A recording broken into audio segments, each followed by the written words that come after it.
परंपरा को आगे बढ़ाने का संकल्प है हमारा, क्योंकि आपकी उम्मीद पर टिका है परिवार हमारा। अमर भारती एक उम्मीद, जज्बा बुलंद हौसलों का, जज्बा भारत के निर्माण का। गुण गुरुभ्य 36 गुण समग्रे पंचमे आचार करण संदर्शे शिष्यानुग्रह कुशली धम्माय रे सदा वंदे। गुरुभक्ति संजीवेन यतरंत संसार सायरम घोरम छुन्नन्त्यट्टकम्मं जम्मन मरणं पावेन्ति। ये नित्यं व्रतमन्त्रो निरता ध्यानाग्निहोत्राकुलाः षट्कर्मा विरता स्तवो धनुधना साधुक्रिया साधवः शीलप्रावरणा गुणप्रहरणा चन्द्रार्कतेजोदिकाः मोक्षद्वारकपाटपाटनभटाः प्रीणन्तु मां साधवः। गुरुवः पान्तु नित्यं ज्ञानदर्शननायकाः चारित्राणो गम्भीरा मोक्षमार्गोपदेशकाः। इच्छामि मन्त्ये आर्यवत्ति कावसुकोकोदसालोचन सम्मनान समदंसन समचर्जुत्तानं पंचमे आचाराणाम् आयुर्याणम् आयारादिसुराणम् उदेशाणं वज्झायाणं तेरेन गुणपालरयाणं सौसाणं सैनिचकालमञ्चमी पूजेबि वन्दामि नमं सामि। दुःखको कमको भूयिलावसुगैगमनं समायमरणं निर्गुणसम्पत्तिहोधमज्झम् तिहुवनतिलयं देवं वन्द्युत्ता तिहुवनिन्दपरिपूज्यम् ओछम अनुपेहावो भवीय जनानंद जननी वो।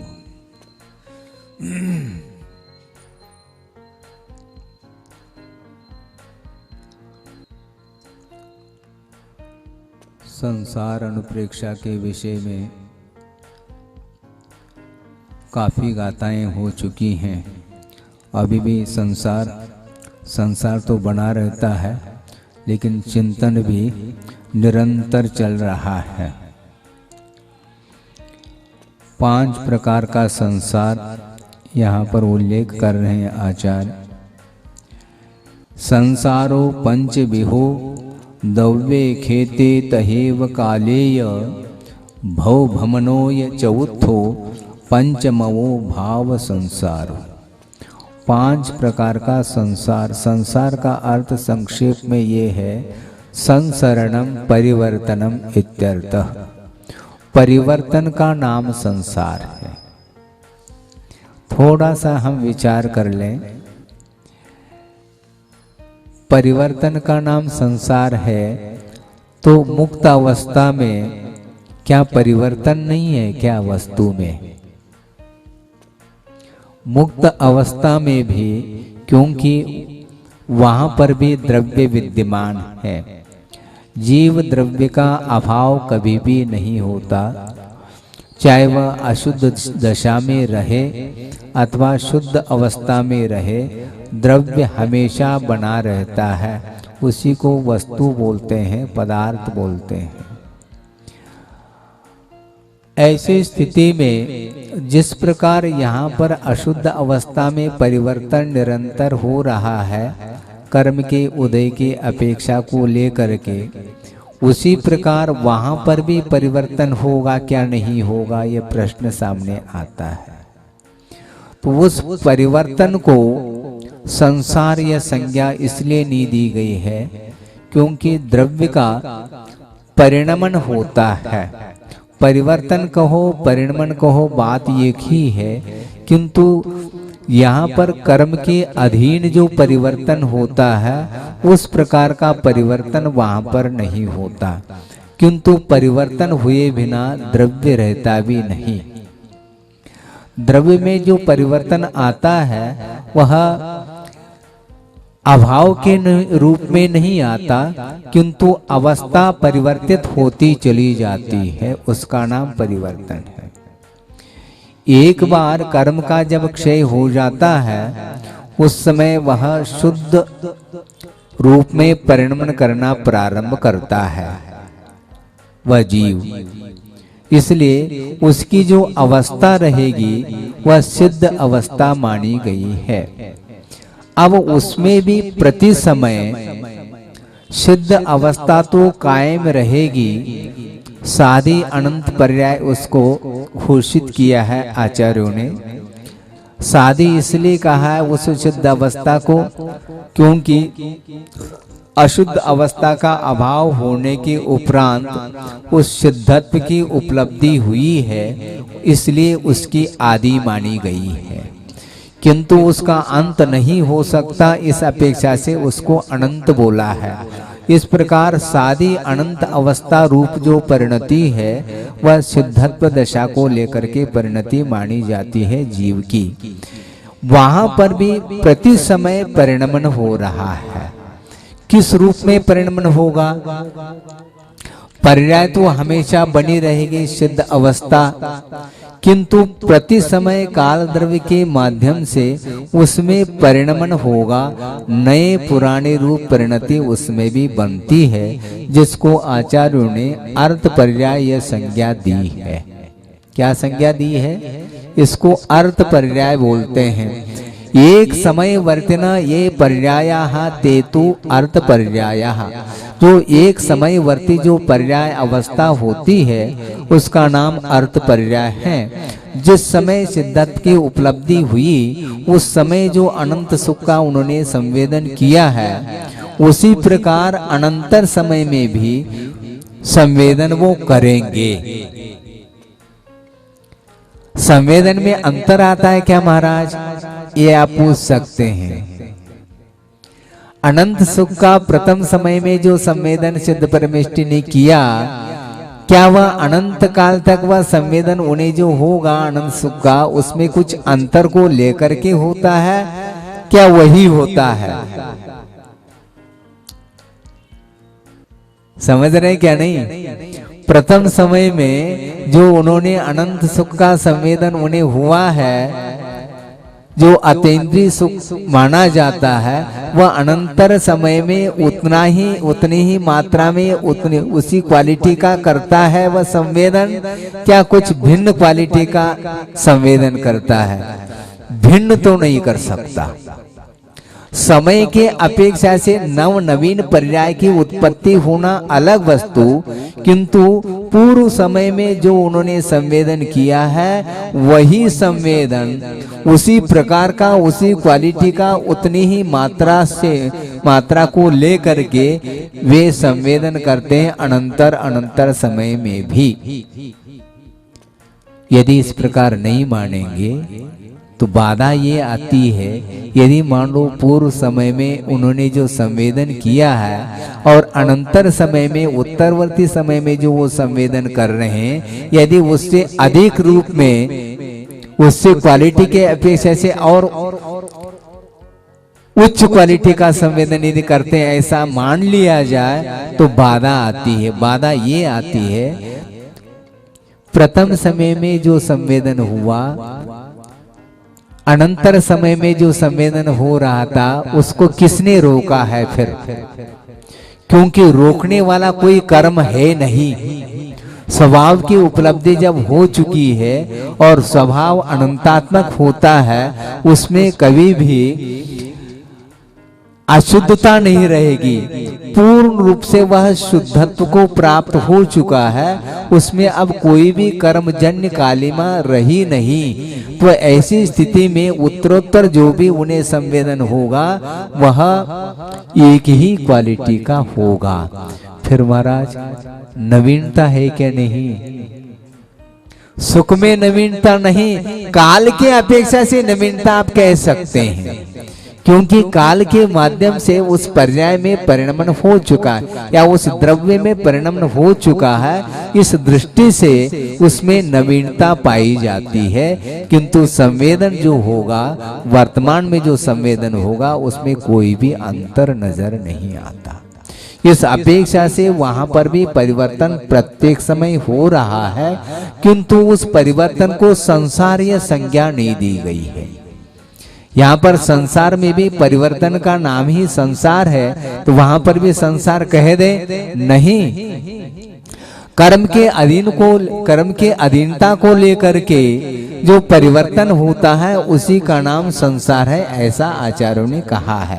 वह 5 प्रकार का संसार है: द्रव्य, क्षेत्र, काल, भव और भाव को लेकर के। इसका सूक्ष्म विश्लेषण आगे आगे की गाथाओं में वो करेंगे। सर्वप्रथम यहाँ पर द्रव्य परिवर्तन किसको बोलते हैं यह स्पष्ट किया जा रहा है आगे की कारिका में। बंददि मुंचदि जीवो पड़ी समयम कम पुग्गला विविहा नो कम पुग्गलाविय मेच्छत कसाय संजुतो। अब देखो जीव क्या कर रहा है, ग्रहण कर रहा है और छोड़ रहा है। किसको ग्रहण करता है और किसको छोड़ता है यह स्पष्ट कर रहे हैं। विवेहा कम पुग्गला बंददि, नाना प्रकार के पौद्गलिक कर्मों को वह ग्रहण करता है और नाना प्रकार के नो कर्म पुद्गलों को भी वह ग्रहण करता है। कर्म के रूप में परिणमन करने के सामर्थ्य को लिए हुए जो पौद्गलिक वर्गनाएं हैं उनको कर्म वर्गना संज्ञा दी है, उनको वह प्रति समय ग्रहण कर रहा है। किसके माध्यम से ग्रहण करता है? मिच्छत कषाय संयुक्तो सन, मिथ्यात्व और कषाय से युक्त होता हुआ यह संसारी प्राणी प्रति समय कर्म वर्गना के रूप में जो विद्यमान वर्गनाएं हैं उनको वह आत्मसात कर लेता है, उनका संबंध प्राप्त कर लेता है। वे बाहर से नहीं आते, जहां पर आत्म प्रदेश हैं उन्हीं आत्म प्रदेश पर, प्रत्येक आत्म प्रदेश पर, आत्मा के पास प्रदेश कितने हैं? असंख्यात प्रदेशी आत्मा हैं और उन प्रत्येक आत्म प्रदेश पर अनंतानंत वो वर्गनाएं विद्यमान है। एक एक प्रदेश पर अनंतानंत हैं, कमी नहीं पड़ेगी, ये ध्यान रखो। स्टॉक में भरा पड़ा हुआ है। प्रत्येक आत्म प्रदेश पर अनंतानंत वो वर्गनाएं विद्यमान हैं और असंख्यात प्रदेशी या आत्म द्रव्य है, प्रत्येक प्रदेश पर वो अनंतानंत विद्यमान है। वो मिथ्यात्व और कषाय के परिणाम के द्वारा वो सारे वर्गनाएं समय पर वे कर्म के रूप में परिणत होती रहती है, ये इसका अर्थ है। इसी प्रकार नो कर्म वर्गनाओं को भी ग्रहण करता है। नो कर्म वर्गनाएं उनको बोलते हैं जिन वर्गनाओं के माध्यम से, जिन परमाणुओं के माध्यम से औदारिक, वैक्रिक और आहारक शरीर का निर्माण होता हो, उनमें सहायक जो वर्गनाएं होती हैं उनको नो कर्म वर्गनाएं बोलते हैं। इनको और कर्म वर्गनाओं को प्रति समय वह मिथ्यात्व, कषाय आदि परिणामों से युक्त होता हुआ वह प्रति समय आत्मसात कर रहा है। आत्म कर्मणो हो अन्योन्य प्रदेशानु प्रवेशात्मको बंधः, इस प्रकार बंध की परिभाषा मिलती है। आत्म प्रदेश और कर्म प्रदेश इनका परस्पर में संश्लिष्ट होने का नाम ही, अनुप्रविष्ट होने का नाम ही बंध है। ये प्रक्रिया निरंतर जारी है, देखने में बिल्कुल नहीं आ रहा है। न वर्गनाएं देखने में आ रही हैं, न वो कर्म देखने में आ रहे हैं, न बंध व्यवस्था, आश्रय व्यवस्था देखने में आ रही हैं, और वह समय पर कब निर्जीर्ण होती हैं, निर्जरा को कब प्राप्त होती हैं, वो भी देखने में नहीं आती। किंतु ये सारा व्यवस्था रात दिन यह चल रही है। अभव्य राशि से अनंत गुणे और सिद्धों से अनंतवे भाग प्रमाण, एक समय में वे सारे वर्गनाएं कर्म के रूप में परिणत होती एक समय में, और प्रति समय वह परिणमन को प्राप्त हो रही हैं, उनको आप रोक नहीं सकोगे। बुद्धिपूर्वक परिणाम के द्वारा भी परिणत हो रही हैं और अबुद्धिपूर्वक परिणाम के माध्यम से भी वह कर्म बंध निरंतर हो रहा है। इसलिए कर्म बंध से बचने के लिए क्या किया जाए, क्योंकि कर्म बंध से जब तक नहीं बचेंगे तब तक वह संसार का अभाव नहीं हो सकता। निरंतर संसार यह चल रहा है। एक सूक्ष्म जीव है, उसके भी परिणाम हो रहे हैं और उनके परिणाम के द्वारा भी प्रति समय बंध की व्यवस्था चल रही है और जो संगी पंचेंद्रिय आदिक हैं उनके माध्यम से भी बंध व्यवस्था चल रही है। बचना चाहे तो कैसे बचे? क्या करेंगे आप बचने के लिए बताओ? केवल परिणाम ही वस्तुतः संसार के निर्माण के लिए कारण है। पूर्वबद्ध कर्म का तो उदय प्रति समय किसी न किसी कर्म का उदय रहेगा और उसके माध्यम से आप यदि परिणाम करेंगे तो नए सिरे से बंद होगा। यदि परिणाम नहीं करेंगे तो बंद व्यवस्था समाप्त हो सकती है, लेकिन अभी तक समाप्त नहीं हुई है। प्रथम गुणस्थान से लेकर के 13वें गुणस्थान तक यह बंद व्यवस्था चलती है। बंधुओं, ये ध्यान रखो। केवल ज्ञान प्राप्त होने के उपरांत भी, मोहनी कर्म का पूर्णता अभाव होने के उपरांत भी एक समयवर्ती बंद व्यवस्था चलती रहती है। 11वें 12वें 13वें गुणस्थान में वह अबुद्धि पूर्वक एक समयवर्ती व आश्रव अथवा बंद व्यवस्था चल रही है। योग का भी जब तक अभाव नहीं होगा तब तक पूर्णतः बंद का अभाव संभव ही नहीं है। इसलिए 14वें गुणस्थान में ही जा करके पूर्णतः आश्रव का अभाव माना गया है, क्योंकि अयोग केवली नाम का वह 14वां गुणस्थान है। मोह और योग के निमित्त से ही कर्म का आश्रव हुआ करता है और मोहनी कर्म का बंध की अपेक्षा से अभाव कहां पर होता है? 9वें गुणस्थान के अंत समय में जाकर के बंद व्यवस्था सांप्रायिक आश्रम की अपेक्षा से व्यवस्था समाप्त हो जाती है। उसके बाद उदय अवस्था फिर भी 10वें गुणस्थान में मोहनी संबंधी उदय व्यवस्था चलती है। घाती कर्मों का उदय तो 12वें गुणस्थान तक चलता है, किंतु बंद की अपेक्षा से 9वें गुणस्थान तक ही संभव है। उसके बाद 11वें गुणस्थान, 12वें और 13वें गुणस्थान में एक साता वेदनी का ही आश्रव होता है, एक समयवर्ती आश्रव होता है। इसको इर्यापत आश्रव बोलते हैं। उदाहरण इसके लिए ये दिया जाता है, आचार्य महाराज ने दिया है। मान लो मूसलधार बारिश हो रही है, वर्षा हो रही है और टीन लगा हुआ है, ठीक है ना, और पनाल के द्वारा वह पानी नीचे आ रहा है। पानी ऊपर से गिर रहा है और सीधा नीचे की ओर उसकी गति है। वह पानी वहां रुकता नहीं। क्यों? रुकने के लिए स्थान नहीं है। रुकता कहां पर? नीचे आकर के वह रुक जाता है। जहां पर खाई है मान लो, वह कुंड का निर्माण वहां पर हो जाता है। उसको बोलते हैं सांप्रायिक आश्रव। जहां पर रुकना होता है उसका नाम ही स्थितिबंध, विशेष रूप से स्थितिबंध और अणुभाग बंध को लेकर के ही आश्रव होता है। उसका नाम सांप्रायिक आश्रव, जो कि कषाय के निमित्त से ही वह हुआ करता है। और जो ही वह पानी नीचे आ जाता है, धूल में मिल जाता है, तो दलदल का निर्माण हो जाता है। इसी का नाम सांप्रायिक आश्रव है। और टीन ज्यों का त्यों सूखा हुआ मिलेगा आपको। पानी गिरा और सीधा नीचे पहुंच गया। तो इर्यापत आश्रव इसी का नाम है। एक समयवर्ती मोहनी कर्म के अभाव में मात्र योग के माध्यम से साता वेदनी का आश्रव हुआ, और जिस समय आश्रव हुआ उसी के अनंतर समय में वह उदय में आकर के फल दे करके चला जाता है। उपयोग के ऊपर उसका कोई भी प्रभाव नहीं पड़ पाता। क्यों नहीं पड़ता? क्योंकि मोहनी कर्म का अभाव है। इसलिए यद्यपि वेदनी कर्म का कार्य क्या है?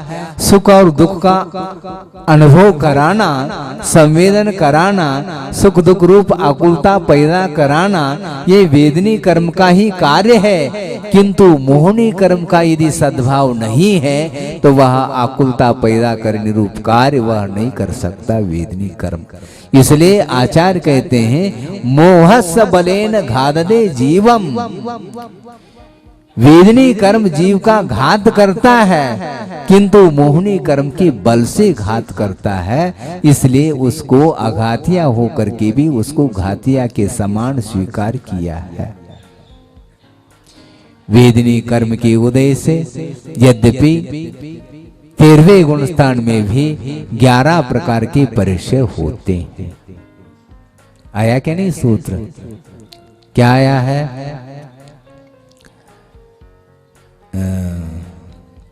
एकादश जिनेन्द्र भगवान में 13वें गुणस्थानवर्ती जो साधक हैं, अरहंत हैं, उनमें 11 परिचय होते हैं। क्यों? वेदनी शेषाः, वेदनी कर्म के उदय से होने वाले जो क्षुदादिक परिचय हैं वे 11वें गुणस्थान में भी होते हैं, किंतु उसका कोई भी प्रतिकार नहीं होता। इसलिए उपचार से ही उन 11 परिचयों को स्वीकार किया है। क्षुधा लगती है इसलिए क्षुधा की पूर्ति करने के लिए वे भी आहार के लिए उठते हों अरहंत परमेष्टि, ऐसा नहीं, किंतु केवल वेदनी कर्म के उदय के कारण उपचार से 11 परिचय स्वीकार किए गए हैं, उसका कोई भी परिणाम सामने नहीं आता। जिस प्रकार 9वें गुणस्थान में, 8वें गुणस्थान में और 10वें गुणस्थान में, 8वें 9वें 10वें 8वें गुणस्थान तक भय प्रकृति का उदय बताया है कर्म सिद्धांत की दृष्टि से, किंतु उन्हें भय नहीं होता, वो भागते दौड़ते नहीं है। क्यों? वे शुक्ल ध्यान में लीन हैं, किंतु वहां पर भय प्रकृति की उदय की सीमा वहां तक बताई गई है। कुछ ऐसे भी कर्म होते हैं जिनका उदय होने के उपरांत भी उपयोग के ऊपर, मन के ऊपर कोई भी उनका प्रभाव नहीं पड़ता, केवल उदय में आकर के बिना फल दिए ही चले जाते हैं, उनका कोई भी प्रभाव नहीं पड़ता। इसी प्रकार वेद कर्म का उदय 9वें गुणस्थान तक बताया, स्त्री वेद, पुरुष वेद और नपुंसक वेद, किंतु तत्संबंधी कोई भी संज्ञाएं व्यक्ति के रूप में नहीं होती, केवल उदय मात्र, कोई उनका संवेदन नहीं होता, उसका प्रभाव भी नहीं पड़ता। इसी प्रकार 10वें गुणस्थान में भी सूक्ष्म लोक संज्वलन लोभ का उदय बताया है, किंतु वहां पर परिग्रह जो संज्ञा बताई है वह भी औपचारिक है। मूर्छा परिग्रह ये कहा है तो 10वें गुणस्थान के अंत समय में संज्वलन लोभ का उदय वहां तक चल रहा है, इसलिए वहां पर भी मूर्छा भाव होता होगा, ऐसा नहीं, केवल उदय मात्र है। अभी भी आपको क्रोध का उदय चल रहा है, किंतु किसी के चेहरे पर क्रोध के परिणाम दिखने में नहीं आ रहे। दिख रहा है क्या? क्रुद्ध हुआ है चेहरा आपका? नहीं है, फिर भी उदय है। ये सौम्य उदय माना जाता है, वह प्रभावकारी सिद्ध नहीं होता। तो इसलिए मैं ये कह रहा था, कर्म वर्गणाएं और नो कर्म वर्गणाएं अपने परिणामों के माध्यम से निरंतर परिणाम को प्राप्त होकर के आत्मा के साथ संबंध को प्राप्त हो रहे हैं। ये प्रति समय की यह क्रिया चल रही है, इससे कैसे बचेंगे महाराज? आप न बच पाएंगे न हम बच पाएंगे।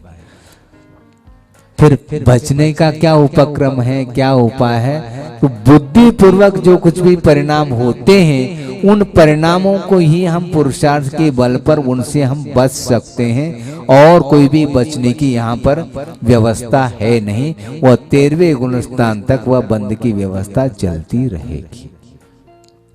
तो इसलिए कर्म बंद से बचने के लिए आचार्य कहते हैं, कर्म बंद के लिए जो कारण हैं उन कारणों से बचने का प्रयास करिए आप। बचने की भी एक सीमा हुआ करती है, ये भी ध्यान रखो। कहाँ तक बचेंगे आप? हाँ, कहाँ तक बचेंगे? एक चोर आया है अंदर, कल चोर की बात कर रहे थे कोई मैं उदाहरण दे रहा हूं। मान लो घर में चोर का प्रवेश हुआ है, कहां से? सामने की गेट से, और उनको बाहर निकालने के लिए आप प्रयास कर रहे हैं, उनको पकड़ करके ले जा रहे हैं, और पीछे के दरवाजे से एक और आया है, उसको निकालने का प्रयास करते हैं तो इधर से, और चारों ओर यदि मान लो दरवाजे ही हैं तो आप क्या करोगे? करोगे क्या आप? है? तो उसी समय प्रति समय निरंतर यह बंद की धारा चल रही है, इससे हम कैसे उठ पाएंगे? तो आचार्य कहते हैं इस प्रकार आप नहीं उठ पाओगे, ये ध्यान रखो। एक बचने की सीमा हुआ करती है, उसके अनुरूप ही आप चलने का प्रयास करिए।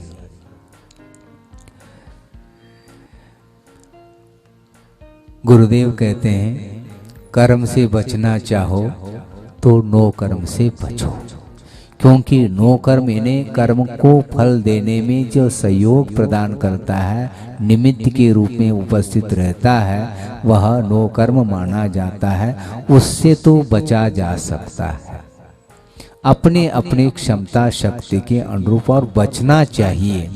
लेकिन ये ध्यान रखना, आचार्य महाराज ने भी ये भी कहा था, क्या? नो कर्म से बचने मात्र से भी काम नहीं चलेगा। तो क्या महाराज फिर क्या करेंगे? नो कर्म से बचने के उपरांत भी अपना जो उपयोग है उसको देव गुरु शास्त्र की उपासना में लगाना पड़ता है, तब कहीं जाकर के उस नो कर्म से बचने का भी एकमात्र प्रयोजन सिद्ध होता है, अन्यथा नहीं हो सकता। उपयोग के माध्यम से ही ये सारा का सारा चल रहा है, और उपयोग की जो वृत्ति है वह अन्यत्र यदि चली जाए, मान लो उपयोग आपका चला जाए, तो शारीरिक पीड़ा और मानसिक पीड़ा भी आपको प्रभावित नहीं कर सकता। ये उपयोग के ऊपर निर्धारित है। ऐसा कैसा होता है महाराज? यही तो बताना चाहते हैं। उपयोग आपका किधर है इसको समझना है। मान लो एक दुकानदार है और वह अपने कार्यरत है। क्या कर रहा है? ग्राहक के ऊपर ग्राहक आ रहे हैं। ग्राहक के ऊपर ग्राहक का अर्थ क्या समझते हैं आप? ऊपर का अर्थ क्या होता है? मतलब तांता लगा हुआ है।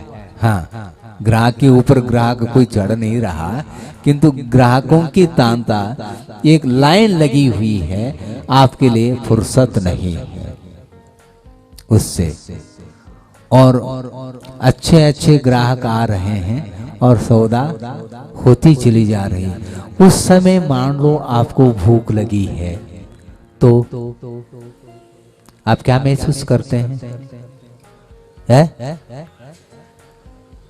कोई मतलब नहीं, एक भूख तो लगेगी, हाँ ये तो लगती रहेगी, लेकिन उसका एहसास नहीं हो पाता उसको, क्योंकि उपयोग को डाइवर्शन दिया है उसने। बाद में खा लेंगे, अभी तो ये यदि ग्राहक चले जाएंगे तो क्या होगा? तो वो पीड़ा है क्या नहीं? क्षुधा लगी है क्या नहीं? परीक्षा के ऊपर विजय प्राप्त कर रहा है क्या? वो क्या है वो आखिर? उपयोग उस ओर नहीं है, केवल जिसमें उपयोग लगा हुआ है उसी में लगा हुआ है, इसलिए उसका एहसास नहीं हो पाता, वह तत्संबंधी वह पीड़ा का अनुभव नहीं कर पाता। तो उपयोग हटाने से भी पीड़ा दूर होती है, स्पष्ट है। हाँ, और मान लो अपना ही लड़का आया है, पिताजी आप व्यस्त है, आपको भोग की चिंता ही नहीं है, इसलिए मैं ले आया हूँ आपके लिए क्या टिफिन।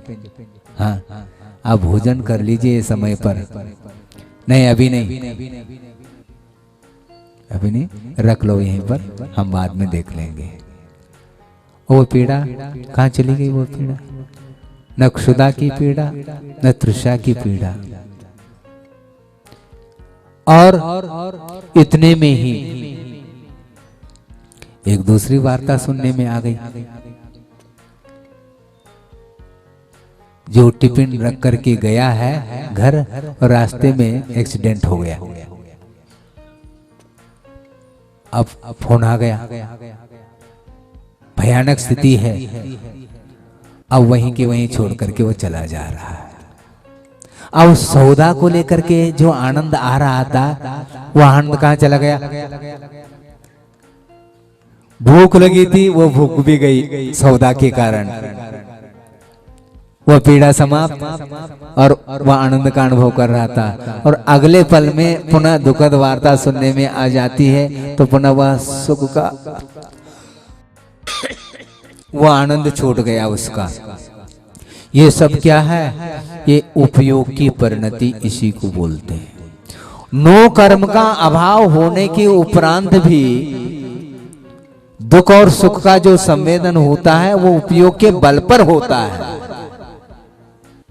ये सिद्धांत है, इसी को बोलते हैं। सामने नो कर्म उपस्थित नहीं होने के उपरांत भी आपका कहीं ना कहीं उपयोग गया है, वह स्मृति के रूप में नो कर्म काम कर रहा है।